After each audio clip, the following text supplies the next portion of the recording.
Hey guys, welcome back to another episode of Origin Story. I'm your host, Mike Weinstein, and tonight I'm joined by my guest, the Perkins Builder Brothers. Hey Mike, how are you? Doing well. How about yourself? Doing great. We're taking a little break from working right now, which is pretty nice. Yeah. Talk to you. Get to sit inside out of the wind. So Yeah. before we start, I'm going to read a little bit of bio about you guys. So Eric and Jamie are the faces of the Perkins Builder Brothers YouTube channel. The Perkins brothers are not just home builders, but they're YouTubers, but also love riding bikes, skiing, hanging out with their kids, and woodworking. Their channel is home to 272,000 subscribers, where their 279 videos have accumulated almost 40 million views. Tune into their channel to follow the home building process and see how a home is built from start to finish. Also listen for some pro tips and to help you become a better craftsperson. Follow the links in the bio to watch some of their videos and find all their social medias. Thanks so much for your time today, and I'm excited to hear how your channel started. Yes, sir. Glad to be here. Awesome. That was a great summary. Yeah. I didn't know we had that many views. That's fantastic. Yeah, it is.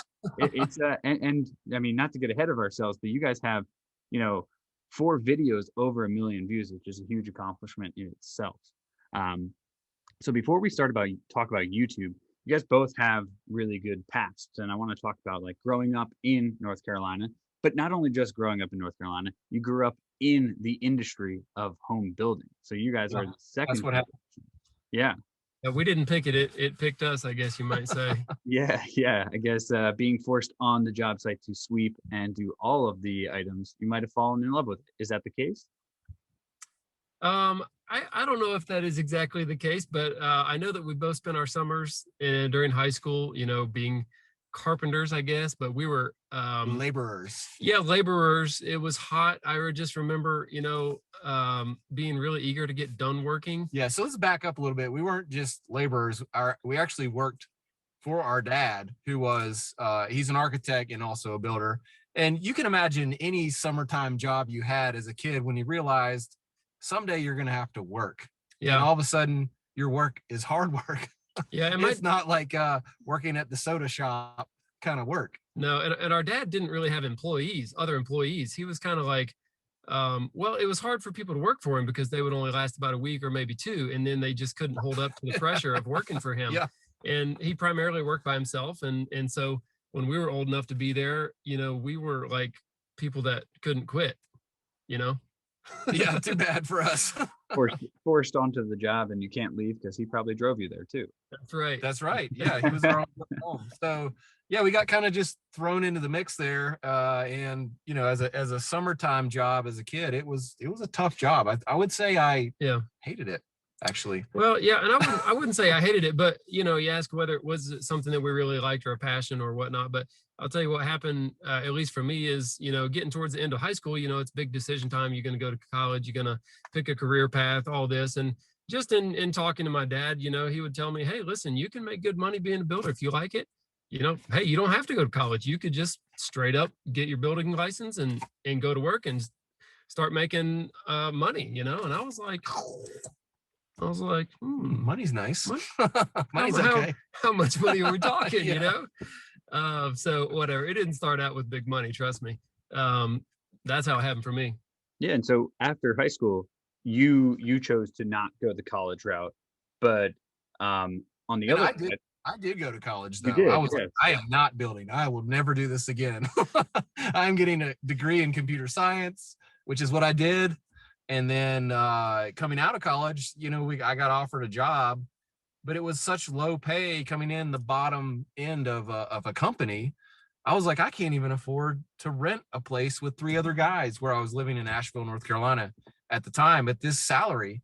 And it was kind of last second. I was like, well, I'm gonna go back home and start building houses. I was making more money doing that, and I know how to do it. So yeah, I went to college and then straight back to building. it is an interesting dilemma that we have in our society these days, where everyone is told to go to college. Yeah. Then someone goes to college, but then on the other side of this, the truck here, Jamie, you had 4 years of actual experience running a business or working for a business and growing those. So it's a totally different world. And so you leave college, graduate, and come back home to start working with your brother. That's right. And that's right about the time that my dad was sort of phasing out. and the both of us were sort of in charge of what was going on. And we were like 21 and 19 running a business that, you know, grossed, I don't know, $1 million a year. Now, that wasn't what we netted, but you think about that, was like, we didn't know what we were doing necessarily, or at all, actually. Let's say that. Yeah. So I gotta say this, you know, in high school, I had like an afro. I have really curly hair. I had like bleached blonde. I had big earrings, and you know, I wasn't like a punk or nothing like that. I was a good kid, but I literally, when I graduated, got my contractor's license, cut my hair, took my earrings out, and went straight to work. Like literally, that is what I did. And so sad. I know. I didn't even go like on vacation or nothing. Like Yeah. so. Didn't even get to enjoy a spring break.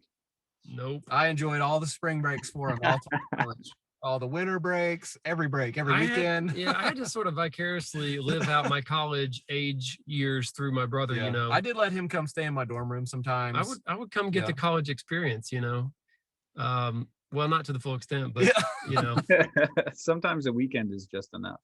it was probably enough. Yeah, I was like, I had to tell him all the ridiculous things he missed. The rest of the stuff probably wasn't worth being around for anyways. And so I'll start with Jamie. Jamie, so you begin working. Were you always a craftsman and a woodworker? Was that always a passion of yours? And did that arrive by just falling in love with it, or was it pushed upon you like becoming a builder, more or less? Oh, that's a good question. You know, so my stepdad, who has been in my life, you know, also since I was very young, like 5 years old, he is a woodworker by trade, and he builds instruments. He builds guitars. It's called a luthier, if you don't know. Luthier. Is that technical? Not a Lutheran. That's something different. But anyway, he has an extremely high level of skill in woodworking and in music, you know, with the two together. And so at an early age, and well, I don't know, sometime in high school, I wanted to build my own guitar because, hey, I've got a guitar factory in essence in my backyard. Yeah. And so I had an opportunity to do that. And, you know, there's a lot of woodworking skills you have to build something like that. Yeah. And so I learned a lot, and I liked it too. So I was fascinated with woodworking. I was getting a lot of the finer woodworking kind of skills developed from my stepdad. And then at the same time with my dad, with the building and construction skills, it just seemed like a great combination to merge those two together. And, you know, I do furniture type things and built-ins and also just rough construction. You know, I like them both. Yeah, you can see that that mix, I think, of kind of the super nuanced building of a guitar or an instrument. And I see that in your channel when you're making a jig, because that's the mix of like construction grade building, but also I need it to be, I guess, relatively perfect. Yeah, sure. And that's something it's actually a struggle to teach some newer people that, you know, come into construction. It's like, when do you use your fine skills, your precision and all that? And when do you just say, hey, this is rough construction. You don't even need to measure that. Just pick it up and cut it. Don't measure it. You know, that's true. Yeah, there's some things don't matter, and you have to know what matters, I guess. Is what you have to know. It's good to have precision in your back pocket, but it's not necessary for every task, right? So if you use it on every task, you'll never make $1 building houses. True. Yeah, and you'll be really slow at it. Yeah. Have you ever done an interview in a Ford F-150 before? This is my first. Yeah, this is my first F-150. This is like dash cam. Well, there is a pull down feature on this, right? All right. Yeah. Oh yeah, here we go. You guys need it to look a little nicer in here? No problem. We got it. Yeah, we got scenery. It smells great in here too. Yeah, I'm glad that you keep it clean. We're on site actually, and this is the quietest non-windy place that we can sit. So that's what we're doing. And so on the other side of the question, Eric, you went the analytical route of going to college, the traditional path. You got a degree in computer science, but then you also have a degree or studied architecture. Why did you choose to leave college to go into a trade to then go back and study another kind of degree? Okay, well, first off, I didn't actually study architecture except from my dad, and in high school, I did a lot of drafting. Our dad is a real architect, and so he sort of groomed us to know how to design houses. I mean, it was just like second nature. Like, you need to design a house, like it's a piece of cake. Like, yeah, we can do that. So I don't have an architecture degree, but I do design most of the houses we build actually in CAD. That's just something I picked up along the way. I was like, we can streamline this process. Yeah. We can make it a less expensive house that's still just as nice, because you don't need to pay an architect 10 grand. I have never thought about this before, but this is just making me think how difficult it would be for us if we had to rely on another person to do our drawings. Yeah, just the timing of it getting done and us, being ready to build the house. If we were sitting there, because we only do one house at a time. So if we were sitting waiting on someone else to finish the drawings, oh man, the headaches. They could be bogged down, and most of them are. Well, and communicating between a homeowner and you and the architect, and trying to make it happen as the builder, because you're the guy that gets the pleasure of building the thing. Yeah. Whatever they come up with. No offense to any architects, but in a nutshell, we have offended some architects in the past. We didn't mean to. And our dad's an architect, so we love architects. All that said, the main problem we were having was that the homeowner goes to an architect. This is the house I want, okay? And here's my budget. And the architect starts designing, but the homeowner add this, add that, do this, do that. By the time it was designed, they hand me the plans to price it. What they expected to be a $500,000 house, in most cases, was $1 million house. Yeah. And the architect didn't know it, and the homeowner didn't know it. And once I priced it, we had to throw those plans in the trash. I said, you need a $500,000 house. I'm going to have to design it for you because we don't have time to go back to the architect. So that's kind of where it all started, was some people being really like, ooh. The sticker shock. I think a lot of people don't understand the cost of actually building a home. Yeah. Because 90% of homes in America are already built, if not more. Yeah. And I'm sure once you actually start building, like Jamie had said, the change order process to go and get something redrawn. Oh, does this need to have an engineer come into it? Now you're bringing in two different trades to have to make one change, where you can just say, hey, I rebuilt this in CAD, which is an amazing feat in itself to be able to do. It streamlines things. And that works well for us because we're in the country. We're not under a lot of strict regulations like some cities. This wouldn't work good, downtown LA, where two dudes just like, oh, we'll design it and then we'll change half the things before it's done. And we don't need to ask anybody. And that wouldn't work somewhere that's highly, highly regulated. But here, it works great. I think I got to clarify. I think what he's talking about mostly is like neighborhood type regulations having to do with HOAs or appearances, colors, designs, restrictions. Or structural engineer stamping. Yeah. If we decide to change something structural, as long as it still passes code when we're done, it's great. So we've had a lot of comments, and it made us realize how easy we have it here in a way, to have the freedom that we do to do things the way that would make sense, as far as them being easy to do and or less expensive, still with a very good outcome as far as a nice house. Yeah, and we've never built in any other area, so we don't really have a lot of reference, to other places. Yeah, but you guys do reference that in a lot of videos. You do say, hey, this is how it works in our neck of the woods. But if you're further north or further south or further east, or well, I guess you don't really want to go too far east where you guys are. But if you're further west, things change dramatically. And you even said that, I think, in the most recent episode that you did of the current build you're on, 48, you talked about that with insulation and the backing and the direct. Yeah. Oh, yes. And our inspector was just here. Oh, really? We were talking about different, vapor barriers and where they're placed as far as the envelope. He noticed that the house up the hill from here was done totally different, and it was the same insulation company. Same company. And so he swung by because we're friends with him. He was like, "Hey, was that the same company did that house that did yours?" And he was like, "It's totally different." And we're like, "I don't know." So that was that whole thing we were talking about of it's all up for debate. A lot of it is. Yeah, especially, not to get too deep into it, depending on what they put on the outside. You guys use zip.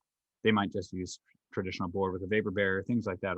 It may have been a different sheathing setup. That's true. It could have been. Yeah. That's the knowledge of code and local. We're getting too deep. So I'm going to pull us back. Yeah, pull us back a little bit. So you guys also have an affinity for the outdoors as well. So where did that come from? From skiing, mountain biking, and I see that you guys are also bringing your families into these loves as well. So, where did you guys fall in love with that individually or together? Was that something you guys did? Well, yeah, great question. So if you didn't know, we live in Western North Carolina, which is extremely mountainous. Like we are just down from almost a 7,000-foot peak that we're looking at behind the truck, which most people don't even know there's 7,000 foot. It was just under, but I didn't know. Yeah, that's weird. So it's a rugged, beautiful. A lot of people come out here just to live here for the outdoor activities. Our parents moved here for that reason, and like actually, our dad and our mom guided rafts down the Nantahala River for like 20-something years. Even though he had a degree in architecture, was a raft guide. So we grew up always, hiking, kayaking, mountain biking. And I just can't stand to be inside. I don't know. I like being outside. So we have a ski resort here. Yep. I yell ski resort every time I pass it. I take my kids like Saturday and Sunday every weekend in the winter. I've got 3 boys. We just crush out a bunch of runs, wear them out, and then head home. And that's love mountain biking, surfing when we go to the beach. Just I like being outside. Well said. I hate being inside. It's just to be outside. So he's doing a lot more of that than I am. I'll say that right now. One major reason my Saturdays for the last 2 years have been booked up with me working on the weekends. Boo. Has really put a kill on my fun time. But I'm about to get out of that here in just a short time and looking forward to golf a lot. Yeah, I love going golfing. I take my boys golfing. I have a little baby girl. She's 1.5 years, so she's not ready to swing the club yet. But anyway, we have a great time. My boys love outdoor sports, baseball, soccer, and we do a lot of bike riding. Hitting each other with sticks. That's always a fun game. Yeah, when we get into a little bit of archery and a little bit of gun shooting, I use a lot of spray paint cans, and when I have extra paint cans that are done, we line them up and shoot them with a 22, and I teach my kids, gun safety and how to have fun shooting stuff. That's awesome. That's a fun way to do it too. It's very dramatic to show the shot. Yeah. Cool. So that's awesome, man. I mean, that's a great, and I'm sure you guys live pretty close to getting all the kids together. 6, well, 1.5 is probably a little bit behind in that sense, but 6 kids at once is a lot. Oh, it is. It is. It's almost too much. Again, when they're all together, I like being outside. I don't know why they think they can do stuff they're not normally allowed to do when they're all together. They think all the rules just go out the window. So I don't know. Yeah, I can imagine. So you guys start this building, business together and take over from your dad. You're moving along. You start building homes together, and then in 2011, this channel, or a channel maybe renamed later on, is started. Why was there a choice to create a YouTube channel? Yeah, and let me correct you a little bit. I guess maybe I created my account in 2011. So it would say that we started, but we didn't really make any videos till 2018 or 19. Yeah, I'm Eric. So that would be our first video, was only just maybe 2 years ago. So just just for correction's sake. And well, it's kind of a story. Let me tell you the story. Yeah. We got a call about 2 years ago from a guy that was a producer, and we had never made a YouTube video. We had only a business website, Perkins Enterprises, and he found our website, and this was a Hollywood producer guy, called me out of the blue, his California number, and said, "Hey, would you guys be interested in having a reality show based around what you're doing, building houses in Western North Carolina?" I said, would somebody watch that? I don't know. So we had a Hollywood interview and all that stuff about this show, and then we didn't get it, which was, womp womp. It was a bit of a bummer because it was pretty exciting. I mean, we have literally 2 guys working on houses in the woods for 20 years, and then Hollywood calls. We're like, what? Yeah. So it was sort of an eye-opener that something we're doing may be interesting. Yeah, I never dreamed it could be. To other people for some reason. We never contemplated that idea. And so after that, it was probably months later, I told Jamie one day, I was like, you know what? Like, we could make our own show. And it was literally like an epiphany. Like, we don't even need a production company.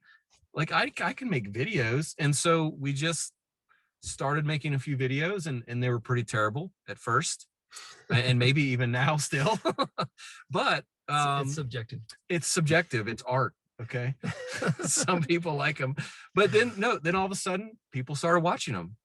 So that was the whole story. There was no big like plan. It just happened. Oh, go ahead. I'm sorry. No, go for it. One of the first videos was an announcement, in essence, that we did not get selected to be on this TV show. We had sort of, between just, some close friends, we had, mentioned, hey, we're interviewing for this thing. And so we didn't tell a ton of people because we didn't want to create a bunch of hype and then obviously not get on the show, right? So, but we did make a very short video saying, hey, we didn't get selected, just to let everybody know. But now we're going to be, making our own videos. So, and I don't know where the video went. Oh, I don't know. It's probably long gone. It's definitely an interesting way to do it. Is that just the Perkins Builder Brothers on your channel? 26 seconds? Oh, that's probably an introduction. I may have made that video like private because it was maybe our first video, and maybe it was terrible. And I'm sure it was. So anyway, there a few of our first videos, like they're so painful for me to watch them now. I'm like, oh, I'm taking this crap down. Like, I can't even watch this because we're just like stiff as a board. Like, oh, hi, like today we're gonna teach you how to nail two boards together. And I'm Eric Perkins. I'm yeah. And so anyway, they're just so bad, When you started making videos, like what was the thought process of putting, so you guys were just like, let's just make some videos, put it on our YouTube channel, build a show out of it. But it really started with some like how-tos, walkthroughs of homes. It did. Like you said, kind of trick tips from the trade, more or less, one of which is got 2.8 million views. Wow. So okay.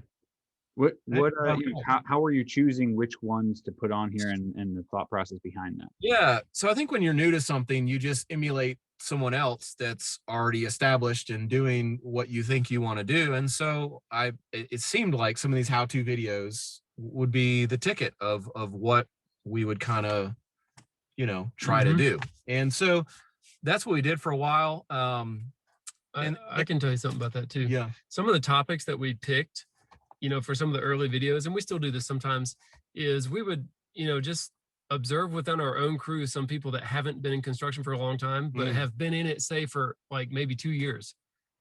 That some of the things they still didn't understand. What are they struggling with? Or what are they still just can't do by themselves? If I ask them to do it, that you would assume somebody could do by that period of time. We're like, man, if our guys, which I think are really good, are struggling to figure this simple thing out, time to make a video. Then I bet you there are more people that, for example, don't know how to read a tape measure right, or don't know how to use a speed square correctly, or I don't know, there's tons of things. But that was our thought process there for a lot of the how-to topics. That's a good memory. So actually, now I'm remembering more. When one of our guys would say, hey, Eric, what do I do here? It'd be like, all right, whatever question this is, it's time for a video, because that would be helpful.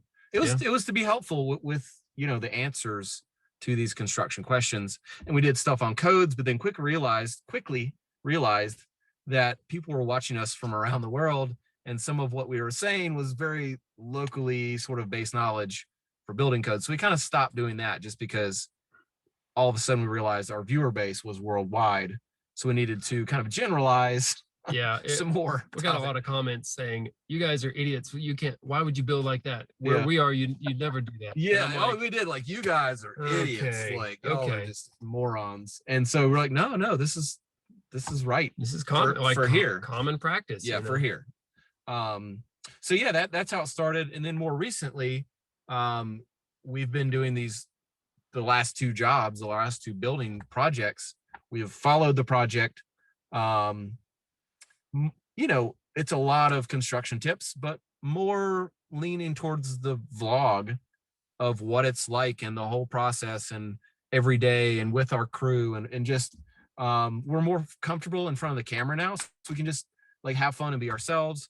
And those videos, although they may never reach millions of views each, have a huge engagement level that's higher, and people are just seem to be just itching for the next one to come out. And then as soon as it comes out, it just gets just tons of views. So those are fun. Yeah. So before we go on to the change of the channel, and I'll say that to be like the series based channel. And so when you would have someone ask you a question on job site, would you write that question down and come back and do a video? Or was that like, hey, I've got an opportunity, I'm going to pull out at that time, were you still filming with a phone as well too? So it's 2 questions in one, I guess. Yeah. So you would pull the phone out and be like, hey, I'm going to teach you guys today about this question. That is exactly what happened. We'd like stop what we're doing, like, because literally once they went ahead and did whatever it was, we'd miss our opportunity to do the video because it'd already be done. Yeah. And it may, it's not like all right, now take it back down, we'll do it again. No, we're like building a house, so we got to proceed. So yeah, we would stop and be like, hey, we do it, right on the spot, really. And then a lot of times though, we would brainstorm and try to think of other ideas to build up a little bit of a list, so that if we were short on ideas one day, we could just have a master list, flip through about, we had probably 40 or 50 topics written down that we would, say, okay, let's pick one today. But honestly, we never used the list. Nope. I don't know where it is. I still have it. Oh. It's in my work. Okay. That's good to know. Now you have a 50 item backlog of what you could do. It's pretty cool that you didn't even need that. You built such a narrative and kind of easy, unique way to make these videos. You just continue to do that. And so the change from the single video or like thought process based video or on-site video goes to a series based video. And that happened about 9 months ago, a year ago, maybe 9 months. And that wasn't even my idea. I'm friends with some stuff popping. Get out of my screen. So a friend of mine that I work with, he's like in Forbes magazine. He's in Kansas City, and he has a show called Startup Hustle TV. It's a podcast and also a now it's a YouTube series, and we're on that. He was like, hey man, like you guys should totally do a start to finish YouTube series. I was like, that sounds like a lot of work. Like, I have to really commit to like start from the beginning all the way to the end. It kind of was like overwhelming, the thought of it, to commit. Like once I start, I can't stop this, doing the whole thing. Of course we're going to build the house, but I was like laying out the foundation at the last job, and I still had no idea I was going to do it. It was literally the day we started the job. I was like, man, if I'm going to do this, I got to start right now, like this second. Can't miss anything. So I got out the camera. I'm like, hey, I'm Eric Perkins. We're going to build this house start to finish. Today we're laying out the foundation. And then I was like stuck. I got to do the whole thing now. So once I put one video out, so that's how it happened. It was someone else's idea. I was like, that's going to be a lot of work. And then I just did it. Yeah. It's amazing that it happened so naturally too. There was no plan. There was zero planning as far as the style it's going to be, how long the videos, how many videos, Okay, so that pulls a question about the series difference. So when you did building the mountain house, it was a series, and then I believe now that you're building the new house, it's laid out. That one was laid out in episodes. Yes. And it was I think like a process, site prep, then something else. Yes. Where this current series you're on is based on days. So it's just kind of day 48. Yeah. And there was no plan there either. Like, okay. I'll tell you, I'll tell you what the truth is. Totally no plan. He may not remember, but anyway, on the first series, he did a voiceover for most of the speaking and describing the work. So we'd take tons of video. We didn't really care much about what the audio was on those videos because he was going to voice over later, so he could just watch the playback and explain everything.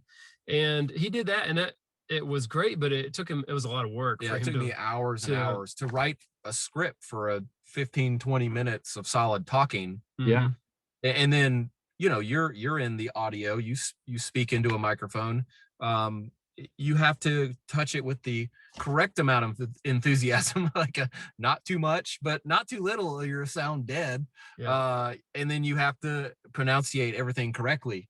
You have to nail all of the terms correctly, and then, you know, sort of pace the video towards not all talking, but it's the right amount. And so, you know, it took me a long time to do the voiceovers. Yeah, it was painful, but they turned out great. And then on this one, I was like, we're shooting everything live. There's no more voicing over. Like everything that this video says is going to be said, you know, on the site. Yeah. And now by lunchtime, you know, all the videos before lunchtime are already pulled into his editing software and, Wow. you know, rough cut and placed, you know, and then we film the second half of the day and he takes care of it later. Yeah. So again, zero plan to do that, but I realized that we had enough content with, you know, the work we're doing plus the shenanigans that happen on a job site with 4 guys that are buddies all working together. We had enough content to easily make a video every single day that we go to work, which is kind of cool that we have this record. But so here's something funny though. It's every day of my life is like Groundhog Day. So like we come to work, we shoot the video about the work, but as soon as I'm off of work, I'm watching my day of work again. And then in the morning I get up really early and I add like the audio, like the music stuff to it, and I rewatch it again. So I'm like reliving the previous day right up until the second that I leave the house for my next day of work. So it's like, you've seen Groundhog Day. That's what it's like. I like live every day of my life twice at least. Yeah, and sometimes I even have to wait a day or two to watch it after it comes out because I'm like, I don't know if I'm ready to relive it, you know. But then I watch it knowing that Eric's already watched it like 5 times, whatever. Yeah. So do you know, has anyone ever done this before on YouTube that you've seen, like every single day of a big project like this? Maybe not even just house building, but I don't know. I'm just asking. Sure, I don't know. I haven't seen the every day of the build. I think there are definitely others of episodes of stages of building. I don't necessarily know if they're all the same project though. Where yours is like, hey, here's site layout, here's pouring foundation, here's you know, framing, drywall, all on the same project, and then here's final trim and checklist, and then a walkthrough.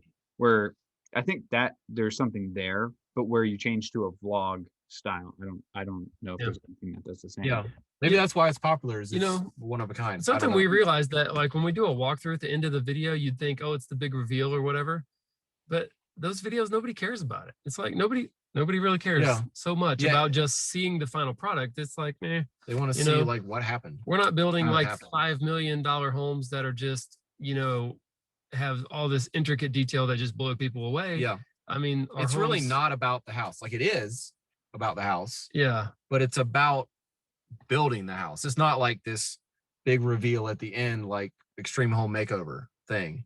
It's like, we built this house and here's what it was like. It's just a little less dramatic, I guess, you know? Yeah.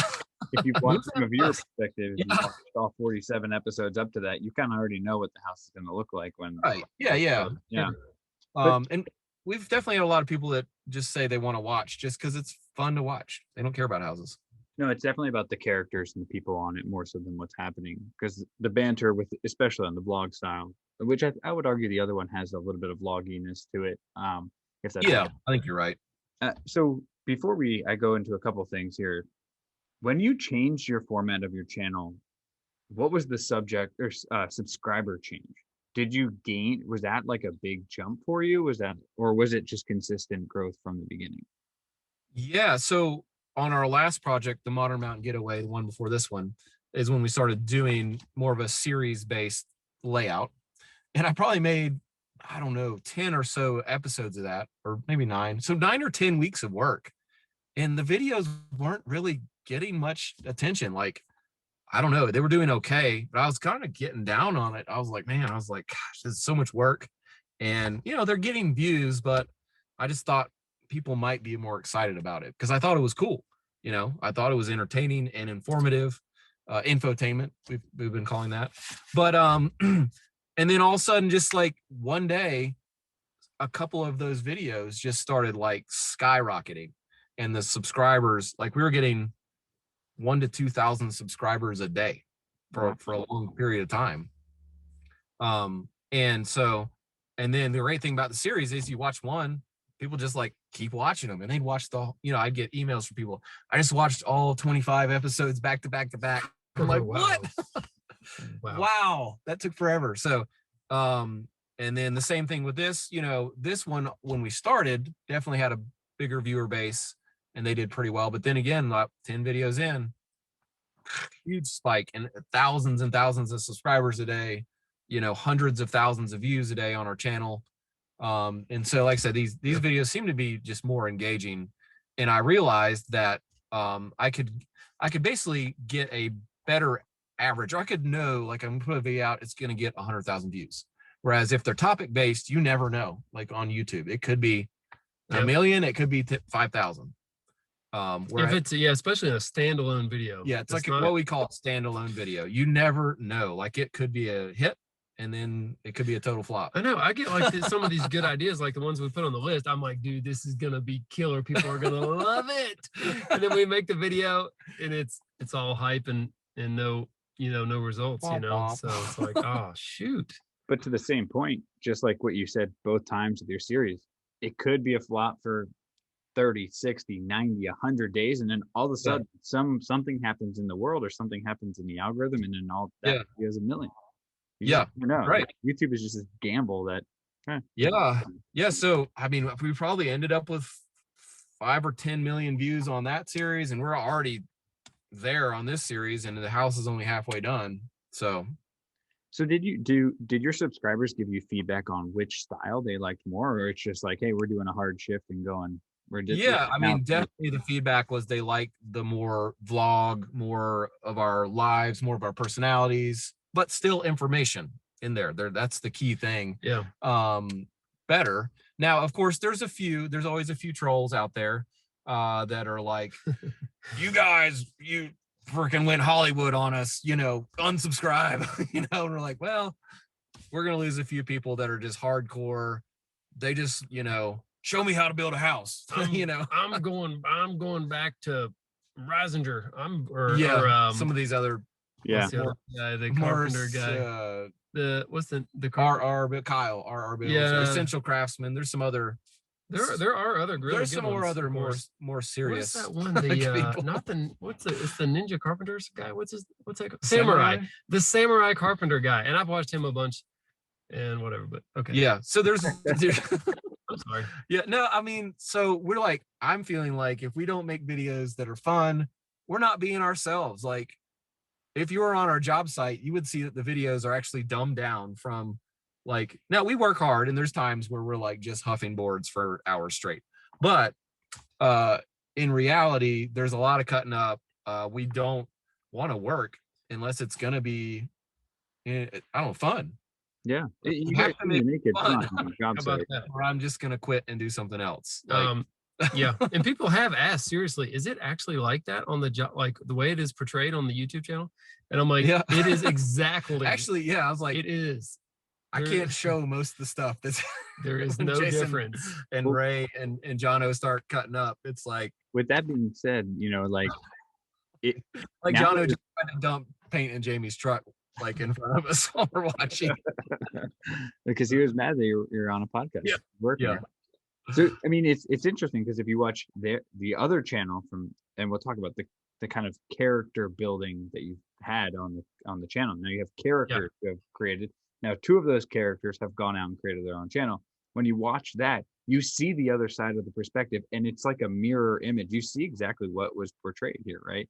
It's just a little creepier and it's pretty funny. I watch every one of their videos, by the way. We both do. And Ray J Builder Buddies, I'll give them a plug. That's our 2 guys that work with us that have their own channel. Yeah. And it was making fun of us. The name, think about Ray J Builder Buddies, and we're Perkins Builder Brothers.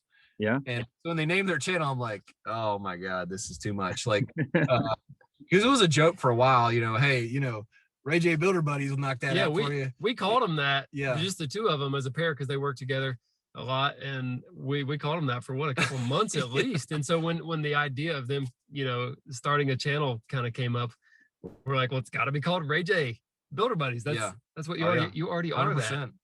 So I love that they took it and ran with it too, because No, they're doing great. Ray, they're great. Great at actually making good videos. Yeah, and as a matter of fact, one time I asked Ray, because Ray's been with us a couple of years now. He came in about the time we started the YouTube business. One time I just casually asked Ray, I said, hey man, because I didn't know Ray before he worked for us at all. He lived like in New Hampshire and he's from Arkansas. So I asked him, hey man, I said, this whole building thing you're doing with us, I mean, is that where you really see yourself?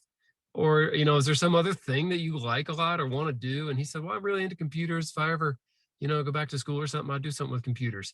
And that's what he told me. I said, well, that's cool. And I was just curious. He is super techie smart. Yeah, so he's a computer buff. And when I have computer questions, like every day, I ask Eric and Ray. Both I got good resources. Yeah. Yeah. It's pretty cool that you can have such a good community and channel that two other guys break off and you both have great sentiment to it, but also those viewers that you have built them up. Yeah, you have a really good community, and the only thing I want to talk about on this topic is I think, Jamie, with your accident that you went through, it seemed to have an unbelievable amount of positive support from GoFundMe to the channel to I read a lot of comments on those videos themselves. They were like heart-wrenching things that people were saying. So for you, how does it feel to have built such a tight-knit community that supports both of you, but specifically, through something like that? Sure. And I'll just put my hand up here to the camera. Of course, it's covered in paint right now. But so if anybody doesn't know, I had a terrible accident where I got my fingers, partially cut off in a woodworking machine. That was quite a drastic, I don't know what to say. It was a terrible thing that happened. It was my own fault. It was just a silly, stupid mistake, I would call it. And, so I was in the hospital immediately, and because of the virus and everything, I was by myself and just calling people and FaceTiming with people. And I found out that Eric had put out a very short video, just saying, hey, Jamie needs your help, and that he had posted the GoFundMe page. And, I didn't ask him. It was already done. He probably would have said no, but I'm like, nope, he doesn't get to say I'm doing this. No, I totally didn't even know about it. And I found out, and people were giving to it, immediately. And I mean, it hit $25,000 like in only a couple of days, which was I think that was what I was trying to raise initially, to just pay his medical bills, which that turned out to not be enough. But luckily more was raised. But I was shocked. Yeah, when I did it, and then like, well, an hour later, let's check if anybody has donated. And there was tens of thousands of dollars. I was like, oh my gosh. Like, No, it was unbelievable to, well, first of all, to have that kind of financial contribution towards all the expenses I've had, which I will say has been enormous, and my loss of time at work and me having to pay, more labor. And I have other projects that I'm building, my 120 Main Street project that I, was doing most of the labor myself and was unable to for a great period of time. So in order for things to continue to progress, I was hiring a lot more labor, and we're still paying medical bills. We're coming around on a year right now, and literally I am still paying medical bills. So I was extremely, most people just don't pay them. Maybe that's where I went wrong. I'm extremely appreciative of people being willing to give, but not just that, of course, all the encouragement.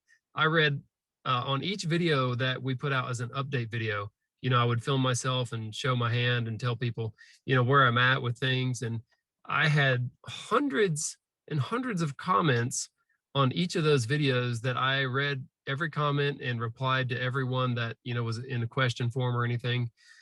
I mean, then I got hundreds and hundreds and hundreds of emails. Oh man, his inbox was filled up with stuff that he would forward to me. So I was just like constantly reading these comments and being encouraged. And I don't know how many stories I read about people who either themselves or their close relatives had an injury maybe similar or even worse or whatever, and they shared their stories with me, and that it helped me to get through it. It was a bad time. I mean, just from one video that I clicked on here, there's almost 300 comments, and That's an unbelievable amount of like response, and it's great to know that you responded to everyone, because I feel like that only strengthens your community. But I saw that as a really, really interesting thing, because you guys, we talked about the characters on the channel, but that's really who they're here for. And they've built a relationship through the lens with you guys, and they feel like they're connected. And that just to me shows that connection. It's pretty cool. Yeah, it's super amazing. Everybody that we've met who is a viewer, you know, we meet people occasionally. They're like, you know, it's weird when you introduce yourself because they already know who we are. Yeah. I mean, they're like, I feel like I already know you. I'm like, okay, well, I'm Jamie, you know, nice to meet you. And so it is kind of weird to when you meet people that like have seen all the videos, because I feel like what we represent ourselves as on the videos is it's who we are. You know, it's very accurate. It's, you know, you would know me if I wasn't looking and you were observing me somewhere. I'm exactly the same as I am on the show. So yeah, and that's what I was kind of saying through the Ray and Jay. You see another view of the same kind of environment, and it's not like you guys are doing something totally different behind the scenes, and you know, get all, I don't know, change your attitudes and demeanor. It's the same thing. It's just through a different lens. So it's pretty cool. It's pretty and we're trying to capture that, because like we've realized not everybody has that in the world. Like most people dread going to work because there's some hee-haw they got to work with that like drives them crazy and miserable. And we're like, man, you know, besides like freezing our tails off or like scorching in 90 degrees in the summer, we have a pretty good time. You know, like there's definitely days where like it's, you know, 25 degrees yet it's still somehow raining. And we're getting soaked and freezing, that we're like, oh man. But for the most part, we're pretty lucky that we show up to work and it's like super fun. Like we enjoy the people we work with. We enjoy, you know, what we're doing. And we've had to like keep it small though, like so that we can do what we're doing. You know, of course, a lot of people are like, oh, you should like say yes to all these job offers you're getting. Build 100 houses at a time. You guys be millionaires and all that. I'm like, I don't think I want to lose my mind. So we'll just build one house at a time. Yeah. And we enjoy actually just like physically building it ourselves. Like that's the fun part. Yeah, you guys emulate exactly what the goal for this podcast is to do, is to hopefully inspire someone to follow and do exactly what they love, and not to fall into any suite that, you know, they feel like they have to do. You guys are the exact, you know, I guess like dream of this.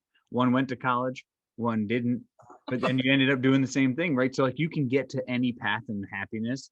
There's so many ways to do that. So I'm gonna tell my wife you said that I was a dream come true. See what she says. Please do have her listen to the podcast. Whoever guy said it, you might not. Well, anyway. So on the show itself, there's a lot of catchphrases. How do they come around, right? Like, so how do each one of these just begin, and like, is it just continually said? Like, what's the it's usually something that we're already saying anyway that we're not filming, and then like Ray and Jason, I'll be like trying to teach them how to do things. And I guess I didn't even realize I was saying this. That's one way to do it thing.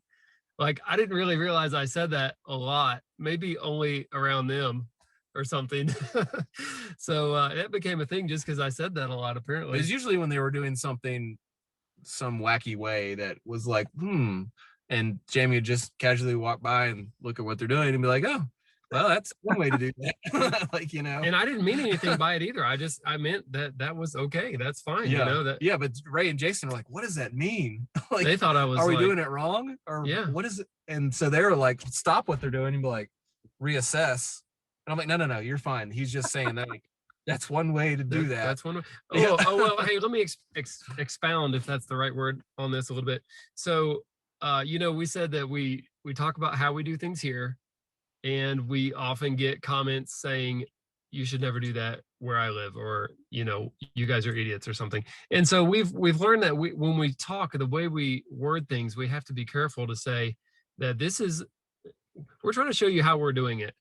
We're not trying to make a statement saying, this is the way, the only way that you should do this, because, well, first of all, people will rip you up like crazy on the comments, but it's just not smart to say that is the only way. So a lot of times we do something, I say, this is one way to do it. I mean, you know, if you follow up any statement of how to do something with, this is one way to do it. I mean, you can't argue with that. Yeah, right? It's like, the logic is 100% there. And I also see the logic of, when you walk by saying, that's one way to do it, to completely just unwind if I have done this correctly or not. Yeah.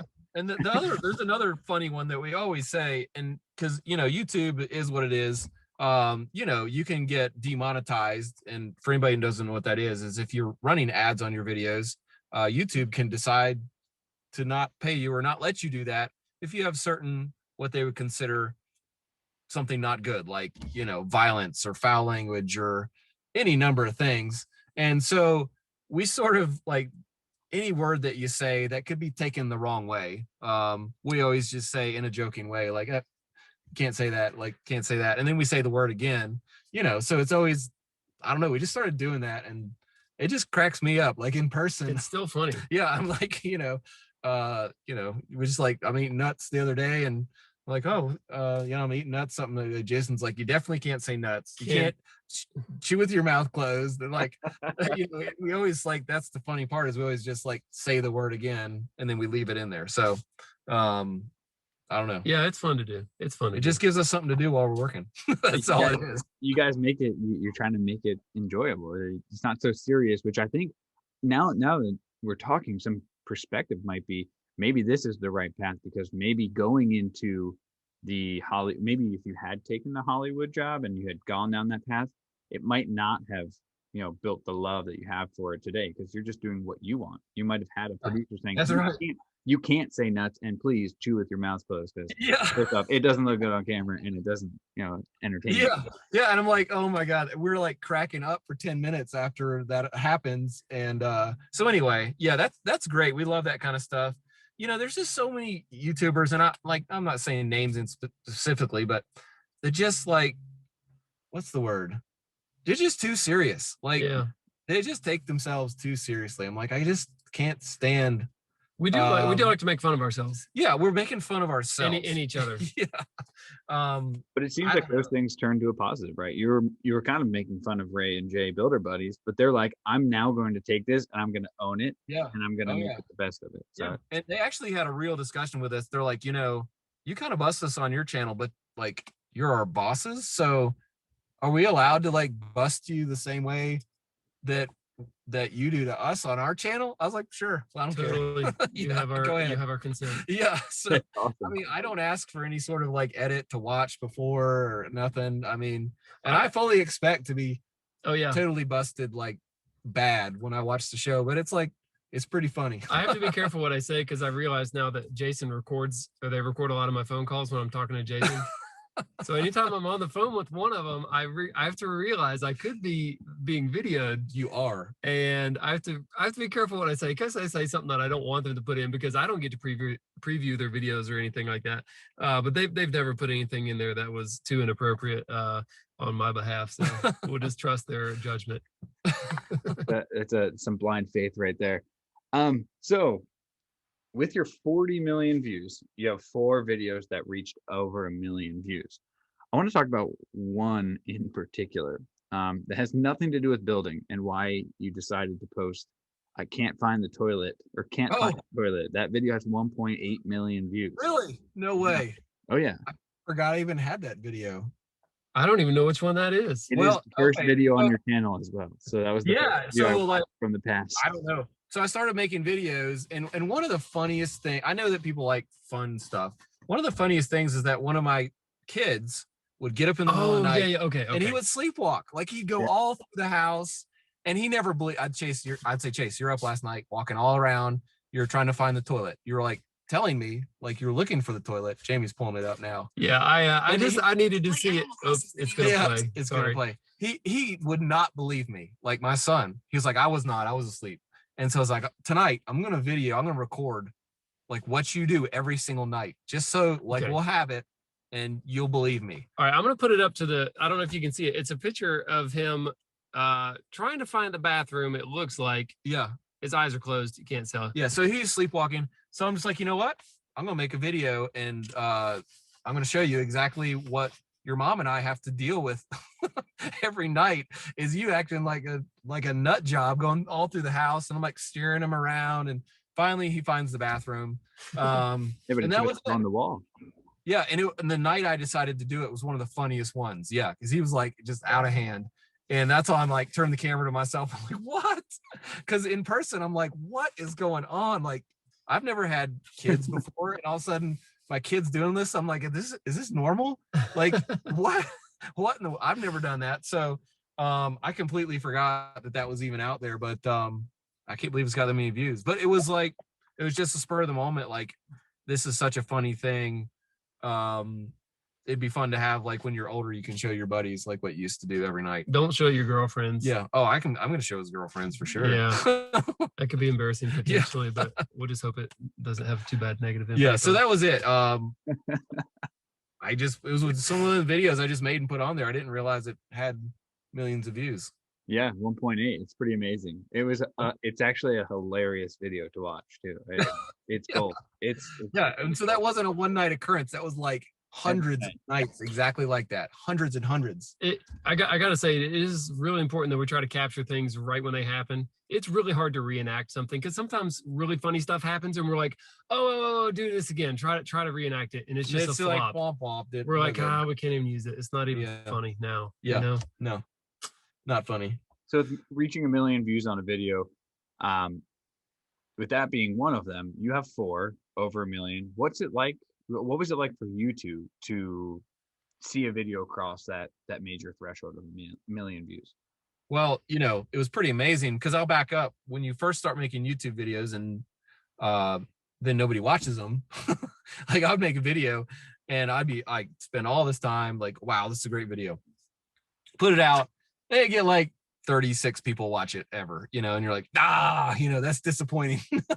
So yeah, when all of a sudden like 1 million people watch the video, you're like, wow, that's, it's pretty neat feeling that like people are enjoying what you're creating I think that's the biggest thing that I enjoy, is seeing that other people are enjoying what we're doing. Yeah, I think it's incredible. I'm still a little bit in disbelief. I mean, it's sort of surreal that many people would watch us do anything. Yeah.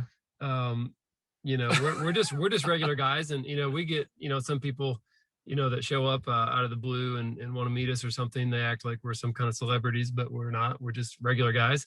And so it's I don't know, it's unreal. Yeah, it is. I mean, it makes sense. They're great videos to watch. So I have 2 questions left for you guys. All right. I'm going to end with, or do this one question, which is, what do you guys watch on YouTube for personal enjoyment? Okay, yeah, that's easy for me. Okay, go ahead. Oh, I'm not like, I try not to be too deep. I like just my brain to just shut off in the night, Mm-hmm. So I watch like, fail blog or like, daily dose of internet. And then I also watch like some of the other woodworking guys, like mountain bike and skiing videos. And that's like pretty much it. Nothing too deep, actually. That's what YouTube is great for, actually. You can just like watch 5 minutes of this, 5 minutes of that, have a few chuckles, and I know. I tell you what, I guess I would consider myself a YouTube junkie if there's such a thing, because I watch probably at least an hour of videos every night, bedtime, mostly Perkins Builder Brothers. Of course, yeah, exactly. A fair portion of what I watch is our own stuff, just to be with it, but whatever. I like to watch pretty good variety. I like all the like fail army, fail blog videos. I like there's this one guy that scares his wife, has been scaring his wife every day for like 14 years. You've probably seen it. Have you seen that? I haven't seen that. Okay, there's a guy, search for man scares his wife every day for 14 years. She is the best one for that. Okay. I couldn't even tell you their names or anything, but it's worth it. I also like to watch a lot of machining. For some reason, I am so fascinated by metalworking, machining, CNC work, and welding. I basically learned how to weld through YouTube. So now I can do stick welding, MIG welding, TIG welding. I'm not an expert at any of those, but I've learned what I can do simply just by watching videos and trying it myself. And it's a YouTube success story. I like to watch a lot of like History Channel. I do watch a lot of engineering, amazing feats of engineering, stuff like that. I love that stuff, actually. Yeah. Let's see what else. And I'm like, man, my job is so easy. I know. I have to build some crazy SketchUp. bridge. I'm trying to learn how to do SketchUp right now. I watch tons of SketchUp videos. Oh, that was in one of the latest videos. Is you were talking to SketchUp, and then it showed up on that's Facebook. Yep. Thing, So like literally, Yeah. I'm just getting started right now. So it's something that I'm looking forward to learning. What do you watch? Oh, I watch a lot of videos of who I'm interviewing. So that's like a whole week of preparing and watching a ton. I watch all over the board. I watch a lot of surfing. I watch Seth, who's in your neck of the woods. Oh yeah, Seth. Yeah. Mhm. And then I watch I love building. Yeah. Building is my passion and kind of all that stuff. So I watch a lot of building. I watch. The beauty of YouTube is like I can go 100 different paths and be anywhere. I mean, my board over here has a ton of different people. You know, from skiing board.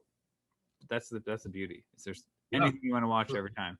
And my wife watches on our YouTube, so they're like YouTube is just gets wider. And now her two sisters are here, so it's just gotten even wider. Watching my YouTube channel, you're messing up my suggested videos. Yeah. That's my problem. No, my kids watch these gaming videos where they watch other people play video games, like instead of them actually playing the video game system we actually own. I don't understand that one. Okay, so they watch this guy Sam Tabor. Oh, Sam Tabor Sam was on our podcast. Okay, they watch him like crazy, and yeah, and then so now, but they're logged in as me while they're watching. So now YouTube suggests all these gamer videos on mine. I'm like, no, they've messed me up.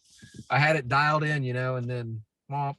So Minecraft. Minecraft, it's like insane. Crazy. Well, anyway, Beckler. He's another good guy. Same kind of he's really funny, and he's a friend of Sam Tabor's too. So okay. Yeah, I mean, Sam seems fine, but he's very very nice guy. Like super great. Your kids watching it, you're like, all right, I can't do that guy's voice anymore. I actually get tired of my own voice pretty often when I'm editing videos. I'm like, I can't stand this guy's voice any one more second. Well, when you have to watch it in depth for at least 4 times, that's right. I could do that. So the last question I have is where you guys are going. So I want to highlight one thing to anyone who's made it this far, and I wanted to do it earlier. We didn't get to it. Was tune in on Wednesdays because they're doing question and answers on certain topics, live videos. You can interact with these guys, ask questions, be part of that. I think it's a really interesting way to broaden the viewer base that you have. And then so part of that is Q&As as well as where are you guys going in the future? Yeah, so I think we're going to be going much in the same direction with like our next build. We'll follow it, sort of in a series, and we'll probably do it totally different. We'll probably modify it, yeah. Yeah, because I just want to mix it up, like just whatever we feel like doing. There'll be no plan ahead of time, unfortunately. As far as like the specifics, that is, of how it will all kind of come together. But yeah, we just started doing the Wednesday Q&A because we have so many questions that come in via like email. People were calling me, and then I had to hide my phone number off the internet because I was getting so many calls that I couldn't work. It was crazy. I never thought that'd be a problem, by the way. And then YouTube comments, we get thousands of questions a week coming our way. And we have no real way I can't sit down and email everybody back. It would take me 10 years. Yeah. And I've tried answering all the questions on comments, and you can't. There are so many. We do our best, but there's just too many. It would consume all of our time. Yeah, we decided people have questions. They actually want answers. So let's make a separate show, that is answering questions. And it may not ever take off as far as huge numbers. It may, but we're trying to also categorize it as sort of a library. So that if you search for any kind of construction question, hopefully with the meta tags and the description that I put in there, you'd actually find an answer to your construction question. So I'm trying to build a video library or a catalog of answers to construction questions, like that people have actually asked us. Yeah, I think it's a good way for us to, show that we're interested in the questions. We're interested in being connected to our audience as much as possible from a great distance or whatnot. Yeah. And, the only other option was from some other YouTuber that's name I won't say. Charge $200 an hour and take someone's credit card and then talk to them on the phone. I was like, I don't. You'd be on the phone. People would still just they call. You'd still get all the calls and wouldn't actually be able to work. Right. Probably. So I like talking to people, like helping people, and that's why we want to try to do that. And also, it's a good way because our show is a little more vloggy now. Still a lot of information, but a good way to sort of answer some more serious questions in a very controlled environment. Still off the cuff, I must add. Yeah. As we state probably at the intro on every one of those videos. Yeah, and I'll wrap up the whole statement on there that everything we do will continue to be in the moment and off the cuff because that's just way more fun for us. It's all about, it seems like it's all about having fun. And you definitely want to keep it that way because you don't want it to get bored or keep your audience in the same spot. So Absolutely. well, hey guys, this has been a true pleasure. It's been super fun to get to know you guys, and I look forward to the future of this channel. And I can't wait till the next build comes out in a couple months. So Thanks, Michael. Yeah, hey, enjoyed it. Yeah, appreciate you having us on your show. no, anytime. I'll end it with thanks for podcasting with me today. So, Oh, yeah. wow. Yeah. See what you did there. All right. Hey. Thanks, guys. Everything is in the show notes below. Check them out. Thanks for listening if you made it this far, and make sure you check out their channel and watch them build some amazing homes.